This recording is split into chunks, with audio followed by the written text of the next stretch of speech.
Well, I want to welcome everybody to this episode of The American Idea. Today, we're going to be talking about Congress, and in particular, the new Congress, what we can expect from that Congress, and perhaps tracing back some of the challenges that face the new Congress back historically to see what we can learn from American history about the possibilities and the pitfalls that face the new Congress as it now sits. And to join us for that conversation, we're delighted to have with us an old friend, Professor Joe Postell. Joe is professor of politics at Hillsdale College. Before that, we were honored and privileged to have him as a student here at the Ashbrook Center, as an Ashbrook Scholar. He's since gone on to have a great, successful career in the academy. He's become one of the country's foremost experts on the United States government, in particular, the Congressional branch, and his history and his study of American regulatory agencies and policy is really remarkable and groundbreaking. So we have an expert with us today who knows a lot about American history, the American Constitution, constitutional principles, and American politics. Joe, thanks for joining us today. Great to be here. I'm always glad to be on an Ashbrook Center program. The new Congress has gotten off to an interesting start. It sure has. One of the tasks, of course, is for the House of Representatives, one of the two branches, to elect a speaker. It has occasioned controversy, a lot of conversation, both about how the House works internally right now, but also historical precedents and antecedents to the situation we're finding today. Tell us, if you could, to start off with, what's your thoughts on the meaning of the struggle of Kevin McCarthy to be elected Speaker of the House? Yeah, I think this has been building for a while. People who've been sort of paying attention to what's going on in the House of Representatives for the last decade or so, especially on the Republican side, for some reason, lots of different explanations offered for why Speaker Pelosi has not had as much difficulty sort of managing her party, the members of her party, as, say, Speaker Boehner and Speaker Ryan had on the Republican side. But this has clearly been building up, right? Speaker Boehner clearly was about to face some sort of revolt from his own party. He, rather than force that issue, he leaves the office, and then they have to sort of find somebody to be Speaker in 2015. Very few people, aside from Kevin McCarthy, seem to want the job at that time, and Paul Ryan reluctantly agrees to do it. And within a few years, he's gone as well. And so this question of the speakership and the role of political parties in the House of Representatives and the power of political parties in the House has really been a sort of bubbling, under the surface for a long time. And I think we saw a bit of a boiling over earlier, just a few weeks ago, earlier this year.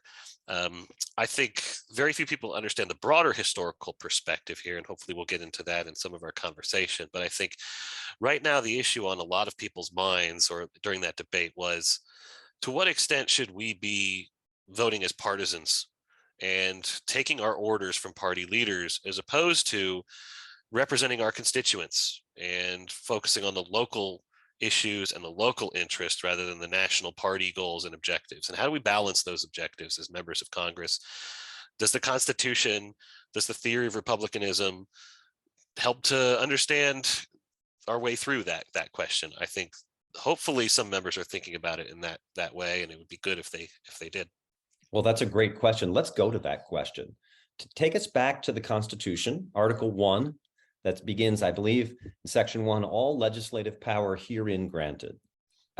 Take us back to the founders' understanding of what Congress was supposed to be and supposed to do. Yeah. It's a little difficult to understand some of the intricacies of how they thought Congress was supposed to work. Article 1 is really silent about so much of that. There's nothing in Article 1 that says you should have an open amendment process. There's no mention of committees in Article 1. There's a very oblique reference to the Speaker. The House shall choose its Speaker. Some people have actually suggested it doesn't even need to be a member of Congress. In fact, Donald Trump got a vote or two, I think, for Speaker of the House of Representatives a few weeks ago. So the Constitution is quite silent on specifics. However, the theory of republicanism, I think, is quite clear, especially when you read the Federalist Papers. And that theory seems to suggest something like the following. Members of Congress, well, the purpose of Congress is to represent the sense of the majority. And they use this phrase in the Federalist Papers frequently, not the will of the majority, but the sense of the majority. And there's something in the construction of Article 1, especially bicameralism, the division of the legislative power into these two very different entities, that suggests there kind of is going to be a filtering process by which public opinion is going to be filtered through these representatives. And so teachers in particular, civics teachers often focus on these two competing goals of a representative, whether they should be a trustee voting for the long-term goals of their constituents, or whether they should be a mirror or a delegate just focused on the immediate wishes of their constituents. I think the framers' conception of republicanism is a modern conception of republicanism. It's a structural conception that says the representatives are supposed to filter, refine, and enlarge the public views, as Federalist number 10 famously says. And so I think that's principle number one. The purpose of Congress is not to do immediately what the public wants, but to somehow refine public opinion. The second principle, I think, is a little more subtle, and it's rooted in the most famous Federalist paper, Federalist 10, which is about faction and how one deals with faction in a Republican form of government, and the somewhat paradoxical or counterintuitive solution to the problem of faction in Federalist 10 is more faction. We extend the Republic, we bring in more factions and then have them fight with each other so that no one single faction can actually dominate the minority. Of course, where is that going to happen in our political system? The president can't represent multiplicity of interests. The president is elected by a national constituency. The courts can't do it, right? They're sort of insulated from public opinion. And so what Federalist 10 seems to be doing is saying Congress is supposed to represent a whole bunch of different interests, and they're supposed to clash with each other, and they're not supposed to agree. And somehow through that process, some form of consensus or bargaining or compromise is going to emerge. And so I think it's a long-winded answer. Apologies for going on at some length, but I think that's what you saw in some sense a couple of weeks ago, is that there were members who formed a different point of view than, say, their fellow Republicans. And so there had to be a little bit of conflict in figuring out the way forward from there. So thinking of the role of the speaker, as you say, it's sort of very obliquely alluded to by the Constitution. If you can give us a little bit of historical background on the office of the speaker. Now it's accepted, it's understood, and it's sort of understood to be someone who's high up in the majority party. Has the speaker's office been essentially unchanged since the founding, or has it developed, evolved, and changed? It's changed dramatically. And I think this is a good way to pick up from the last sort of conversation, right? The Congress is supposed to be composed of all of these different members from all of these different interests. So what's the job of the speaker? Now, in the early days of the Republic, the job of the speaker was basically to serve as a sort of neutral, nonpartisan presiding officer. And most of when the I think of that, I think of something like the British Parliament. Yes, that's right. Now, it's interesting there. We don't have Article 1 doesn't create a parliament, it creates a Congress. And I actually think you can get a long way towards understanding the differences between the British and the American legislative branches by thinking about those two words, right? Parlement, right? To speak versus Congress, which is a sort of like coming together from a bunch of different points of view. And Federalist 10 is really creating a Congress, not a national parliament, but a sort of broken up multiplicity of members. And so the job of the early speakers was basically just to kind of neutrally preside over that mob as it tried to figure out the way forward. And if you look at the deliberations from the early Congresses in the 1790s and the early 1800s, it's so much more chaotic than the way things work today in Congress. My favorite description, it's a fantastic historical description from the late 60s by James Sterling Young called The Washington Community, 1800 to 1828. He calls the early Congress Babeltown. It's actually what one legislator referred to it as Babeltown. Everybody just kind of sits around and talks. Nothing really gets done. It's a sort of chaotic system. And the downside to that where the speaker doesn't impose some sense of order is that you really don't get much of anything done. And it's a very inefficient way to have a legislative process. That might work in 1805, when the job of the federal government is relatively limited and the number of legislators is relatively small. But as soon as you go further in the 19th century, when the House starts to grow into 300 plus members, and the job of the federal government grows much more robust with many more different tasks requiring specialization, the speaker has to evolve into a new kind of role. And so the speaker's job as a sort of party leader really is a late 19th century innovation. And just briefly, I'll point to two speakers who are the critical people here. It's interesting, we know all of the presidents, but we can't name any speakers other than, say, Sam Rayburn. That's right. I suspect almost no one could name any except the current one. Yeah. The two, I think, most powerful speakers in American history and most important ones served between, let's say, 1890 and 1910. The first is Thomas Brackett Reed of Maine. He's the most formidable speaker, I would argue, in American history. And he's the first to see the potential of the speakership. One might argue Henry Clay does so in the early 1810s. He's actually a great Speaker of the House before he's a great senator. But I think Reed is the first to really bring about the modern speakership. The second is Joseph Cannon, maybe more well known to people because he has a large building on the Hill named after him. And that's a sort of pivotal period in the speakership where the speaker rises enormously in power between 1890 and 1910. And almost as suddenly, the speaker loses power in 1910. The reasons for that are more complex, but I would say since 1910, the speaker has been quite weak. And I would point to Boehner and Ryan as actually an illustration of how weak modern speakers are rather than how strong they are. Why is it? You say there was a precipitous drop and there's complex reasons, but around 1910, immediately when I hear a date like that, I think of, for example, progressive reformers and their influence on politics. Is the reduction in the speaker's power connected to the broader progressive movement and reforms in Congress, or was it some other main cause? It's directly related to the progressive reformers. So there's one critical member, a progressive Republican named George Norris, who goes on actually to be a great senator. And he's a progressive Republican. Most progressives are Republicans in 1910. They're not Democrats. This is difficult sometimes for our students to understand. But of course, they were a minority within their own party. So Republicans tended to be the majority in Congress. Stop me if you've heard this before.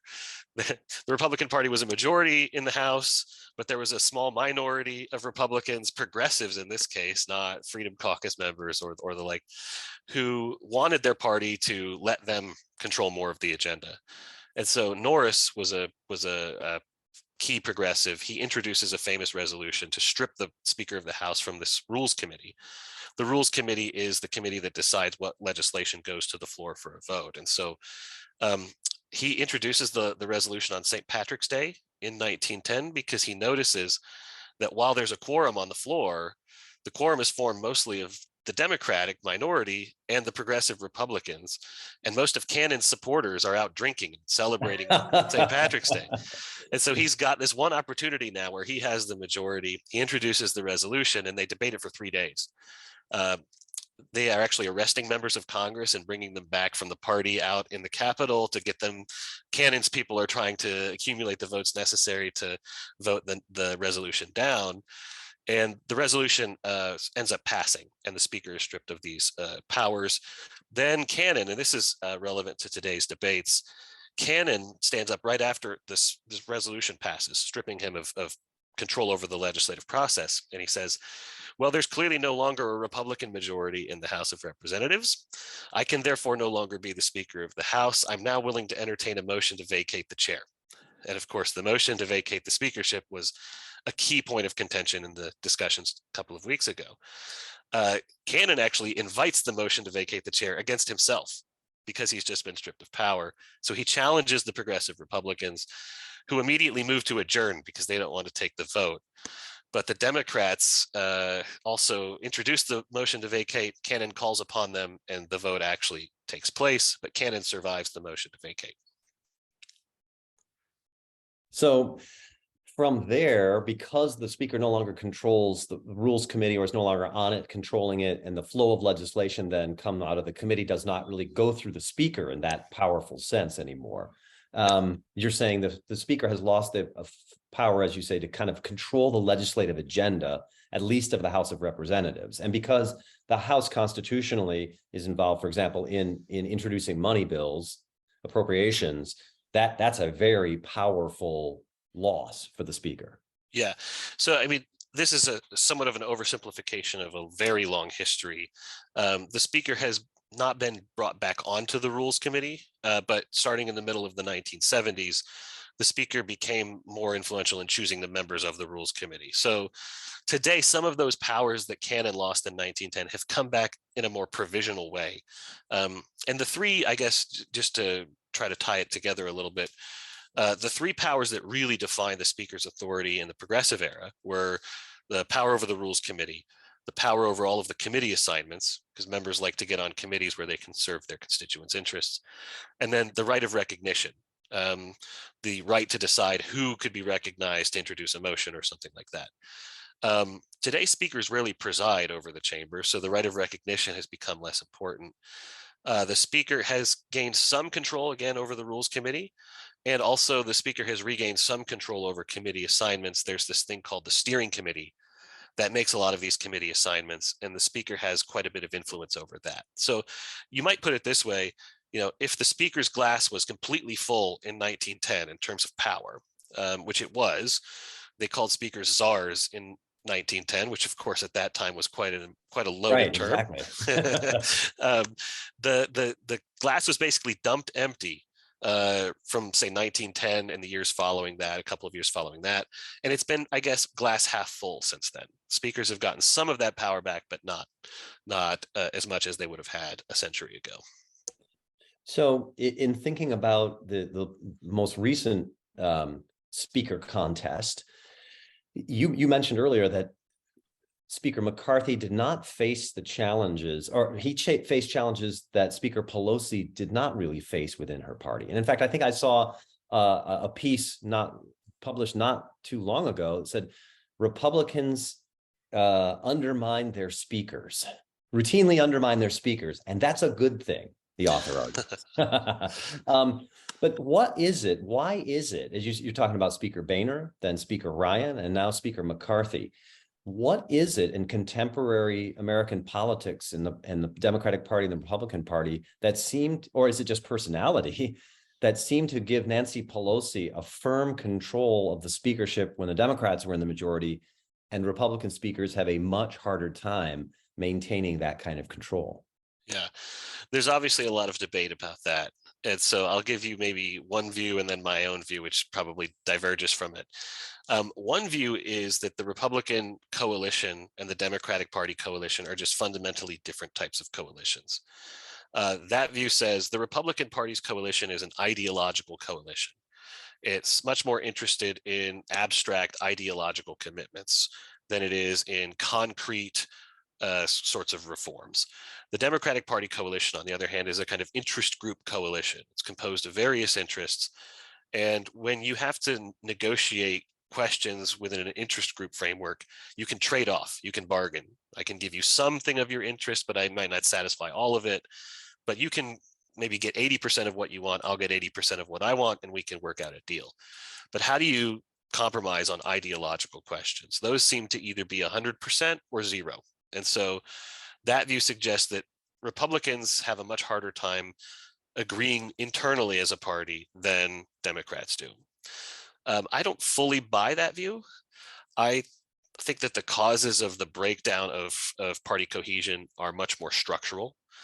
I think it's mostly rooted in the questions involving who chooses the representatives, especially the direct primaries now being much more of a role in how candidates get their party's nominations. And so every candidate has something of an incentive to be independent of their party, because direct primaries are essentially you saying my own constituents in my home district are what will return me to power. And the more that I go with my party, the more I might actually betray my constituents who might primary me in the next election. And so I think those structural causes, which drive people away from aligning with their parties are present both in the Democratic Party and the Republican Party. And my gut is, we'll never be able to know, my gut is that if the Democrats had held the House in 2022 and Pelosi tried to be Speaker again, she would have faced many of the same sorts of pressures from her own party as McCarthy will face from his own over the next couple of years. I see. So you think, for example, the challenge that was posed to her by Representative Tim Ryan of Ohio, Yeah.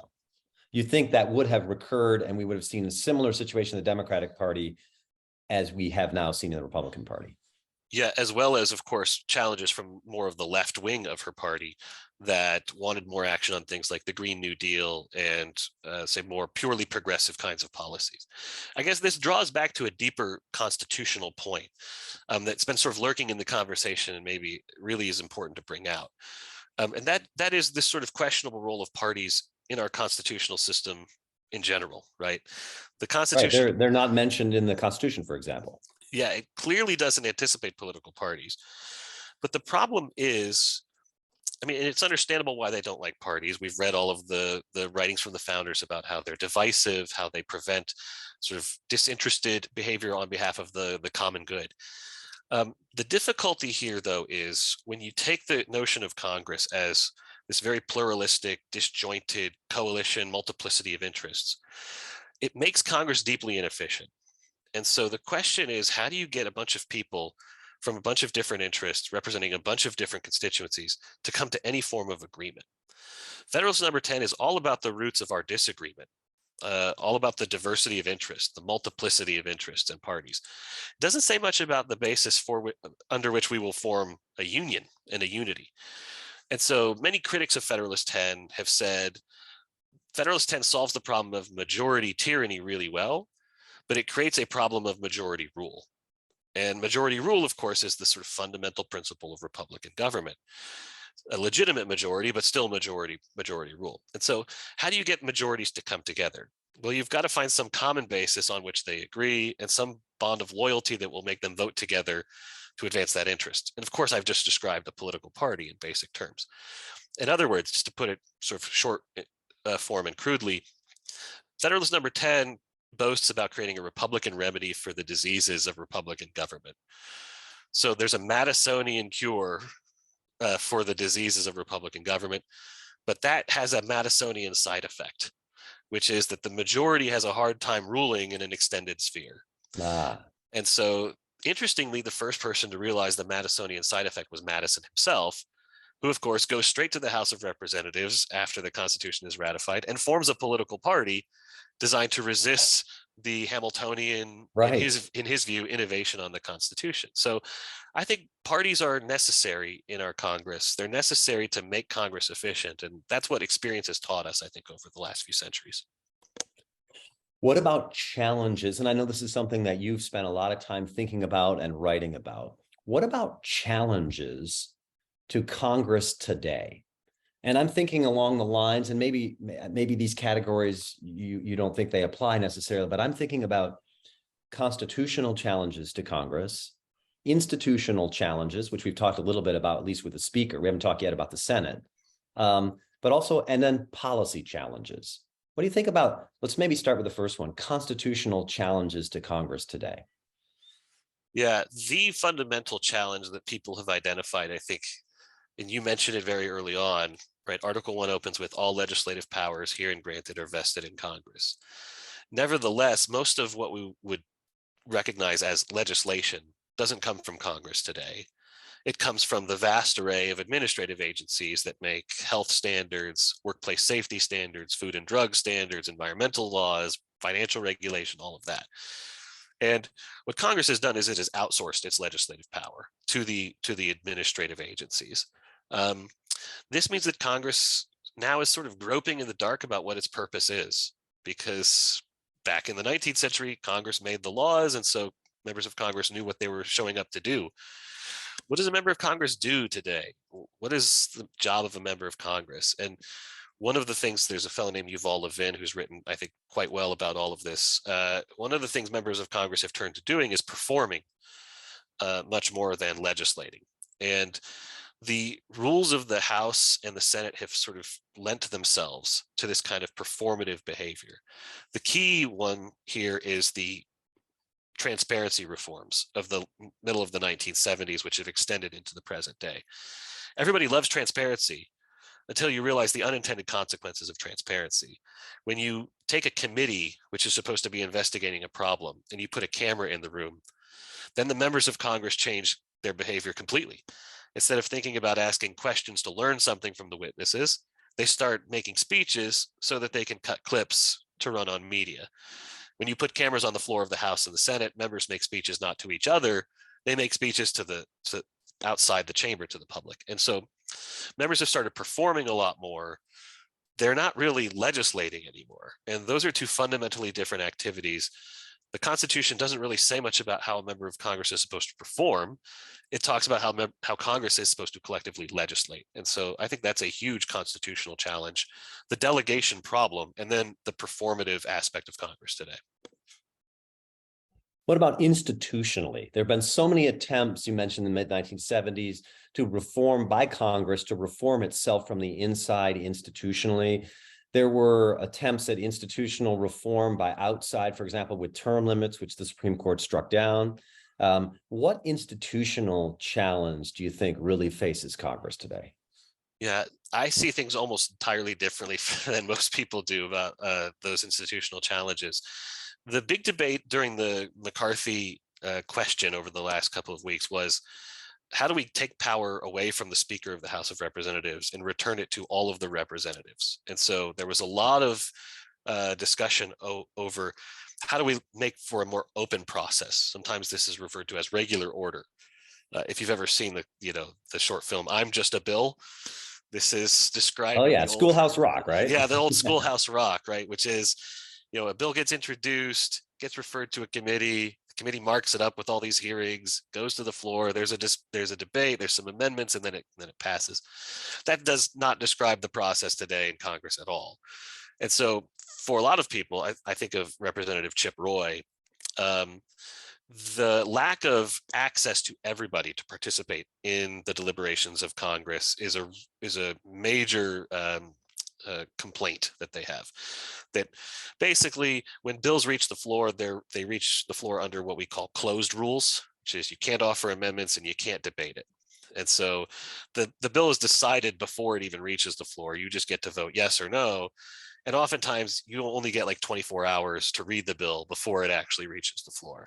Many of the new rules in this Congress are meant to remedy this perception that the party leaders control everything in Congress, and there needs to be some decentralization of power so that everybody can participate. As I've tried to suggest, in this conversation, the constitutional structure of Congress makes the need for centralized control apparent. Experience has indicated that you can't have chaos on the floor because Congress will never come to any resolution at all. And that's part of the design, as Federalist number 10 makes clear. And so I actually think the problem is something in reverse, is that the party leaders have too little control. And these coalitions are incredibly fragile on the floor of Congress. If people might remember the debate over repealing the Affordable Care Act, and John McCain shows up to the floor of the Senate and he puts his thumb down, and that's it. The bill is over. The bill is done at that point. Coalitions are extremely fragile. Parties are held together by extremely thin bonds of loyalty, and party leaders are in a really difficult situation when they try to actually positively enact any sort of legislation. I think Boehner and Ryan were indications of that. And so, and McCarthy, I think, is an indication of that, how little control he clearly has, or loyalty he has among his own conference. And so, so this is an interesting pivotal moment, I think, in Congress's history in terms of the institutional challenges. Is it time to return power to all of the members and just let this spontaneous process go where it may? Or do we really need some sense of efficiency, some sense of responsibility, and party leaders can sort of stand for the various platforms that they're supposed to be representing? So I take it, do you connect this institutional challenge to the constitutional challenge? And by that, I mean, if your argument is we need institutional structures in Congress to make the lawmaking process more possible, more effective. Is that so therefore Congress can legislate and not have to, as you put it, outsource it to regulatory agencies? Yeah, that's precisely right. Madison's design is too effective. The whole scheme is designed to break Congress up into a million little pieces that can't be put back together again. And parties are the only mechanisms capable of putting Congress back together again. And so the more power the parties have, the more cohesive your policy will be through Congress. And the more likely you are then to pass a law that is a real law, not a delegation of authority to a regulatory agency. Yeah, if there's one thing members of Congress can agree on, it is we want clean air, we want clean water. Let the EPA decide what that means. We'll take all of the praise for passing the law and pass the accountability on to the unelected bureaucracy. So it's interesting when you look historically, the moments where there were strong speakers and strong party leaders in Congress, there were weak presidents. So who are the most powerful speakers? It's Reed and Cannon. Who are the presidents during that sort of Gilded Age Reconstruction period? You know, Rutherford B. Hayes, Benjamin Harrison. These are not the people who just missed out on Mount Rushmore. And of course, when the speaker loses power in 1910, you get the ascension of all of these really powerful presidents. Most people actually don't think that works all the way back, but it really does. If you think about who the most powerful person is in the national government in the first decade of American history, it's Alexander Hamilton, who of course isn't a chief legislator. He's a member of the executive branch, and he's basically telling Congress what to do because they have no internal leadership to set an agenda for the legislative process. Okay. And some of our listeners are definitely going to be intrigued by your suggestion about the constitutional challenge, for example, and its connection to this institutional challenge. But is there a specific reform, or is it just a recovery of the understanding by Congress of its job? How could Congress recapture its role as the lawmaker and not the delegator? I mean, that's a sort of $1,000,000 question. I mean, is it going to take, for example, the Supreme Court declaring that kind of delegation unconstitutional? Or is it going to be internal to Congress itself somehow? Yeah, the court's been taking little steps in that direction, right? I don't see the courts being robust enough in applying some sort of doctrine saying Congress has to write the laws to get the power to go back to Congress. I don't think it can do that job. It's got to come from within Congress itself. As far as what could spur that, I think the best way to get Congress to legislate again is to have members of Congress being held accountable for the actual laws that are being made in Congress, or the lack of laws. And this requires elections to be about laws and policies more than it is about the personalities of the people who are running. And so the way to get elections to be about ideas rather than personalities, I think, is to return to some understanding of party platforms. You know, nobody reads a party platform anymore. Famous Bob Dole in 1996, they ask him what he thinks about the Republican platform, and he says, "I've never read it." He didn't have to read it. There was no need to stick to the platform to become the nominee of the party. And so basically members are their own platforms. Chip Roy has his own platform. Kevin McCarthy has his platform, right? Every member is their own platform. And the problem with that is you can't hold Congress accountable. You can only hold one person accountable. But if they all stick to the same platform, and then they all organize to get that platform implemented as legislation, then parties can be held collectively accountable and collectively responsible for what they do. So in a way, this is almost like grafting a parliamentary system on top of our very unparliamentary type of system. That's right. It sounds like it. But a parliamentary system internally rather than constitutionally. Right. So let me ask you this. The third challenge that I put out, at least, was policy challenges to Congress. And maybe these are connected to the constitutional challenge and the institutional challenge. But what's your sense of right now facing this Congress, the policy challenge? Yeah, I think the members of Congress think that the policy challenges they face are different from what the American people think their policy challenges are. That's interesting. What's the distinction? What's the difference? Yeah, I think most members of Congress operate inside of institutional frameworks or webs that give them a distorted view of public opinion. this is well documented in media studies, right? The sort of echo chambers, feedback loops that happen in social media platforms. And the So proverbial sort of Washington swamp. yeah, so they think what the American people want them to do is to give speeches about cultural issues. My sense is that they're capturing a segment of the population when they get that kind of public opinion, but they're not capturing the people who are not engaged in those media outlets, in those media networks. And there are a lot of those kinds of voters who I think want much more practical, interest-based kinds of solutions. So to put it more broadly, I think Congress is in a very ideological moment, right? They're wanting to sort of respond to all of the culture wars. They're wanting to have debates about all of these cultural issues. Members of Congress, I think, are less attuned to the interests that are prevalent back in their districts. And I think the pendulum has swung too far in that direction. They're increasingly beholden to powerful interest outside of their districts. They're frequently raising money in sort of national fundraising networks rather than building support back home. And I think there's a sort of disconnect between Congress, members of Congress, and their local constituencies. So what does that mean for the policy challenges of Congress? I think members of Congress, those policy challenges will differ based on the local interests that prevail in various communities. And members of Congress are increasingly thinking in national ideological terms rather than in local interest-based terms.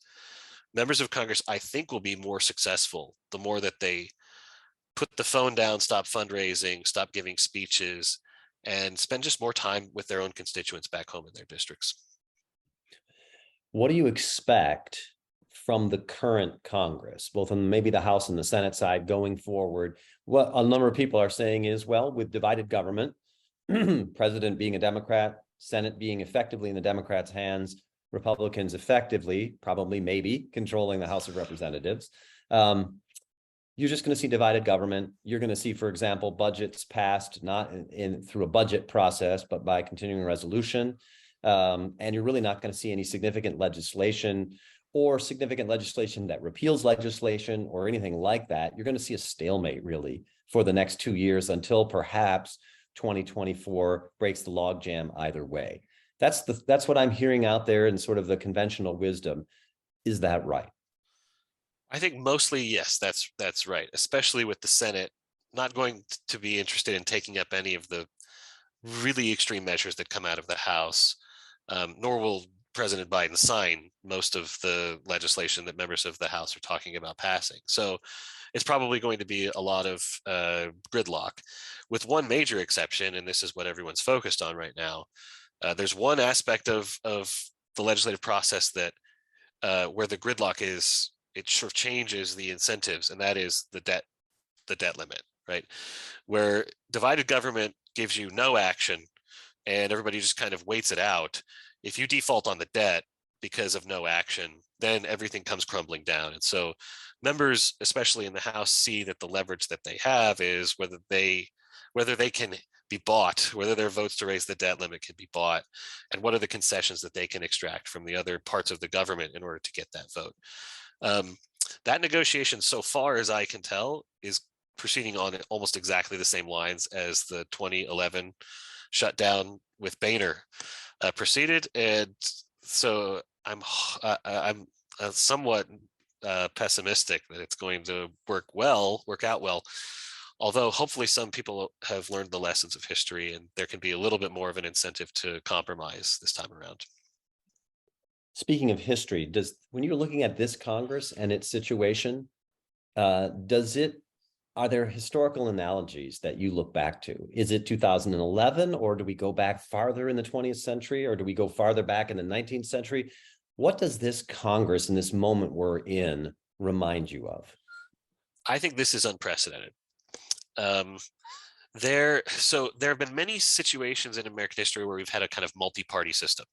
Think of the decades leading up to the Civil War and all of these really contested speakership elections, where you'd have Southern Whigs and Southern Democrats voting together and Northern Whigs and Northern Democrats voting together.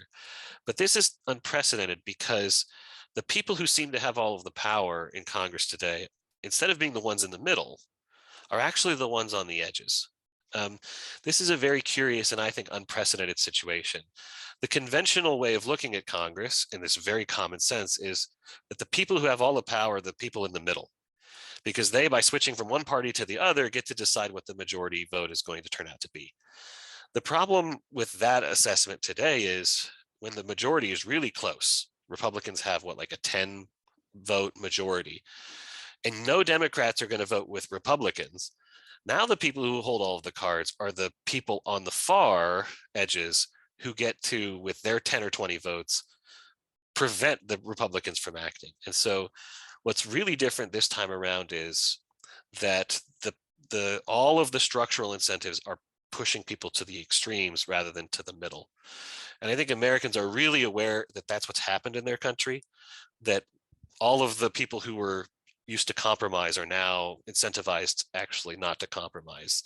Something's broken down, and I think a historical study of Congress helps us to see how that process of breakdown has occurred. Oh, that's fascinating. So if you could say what you expect from this Congress for the next 2 years, what would it be? I expect a lot of brinksmanship over the debt limit. I expect a lot of performative behavior by members who use speeches to accomplish their individual ends, but a lack of legislative statesmanship that we had in previous eras of congressional history. And so I'm hopeful that serious and concerned and educated citizens can think about how to restore that sense of legislative statesmanship so that we can get back into a republic where people worked together to promote the common good rather than their own agendas.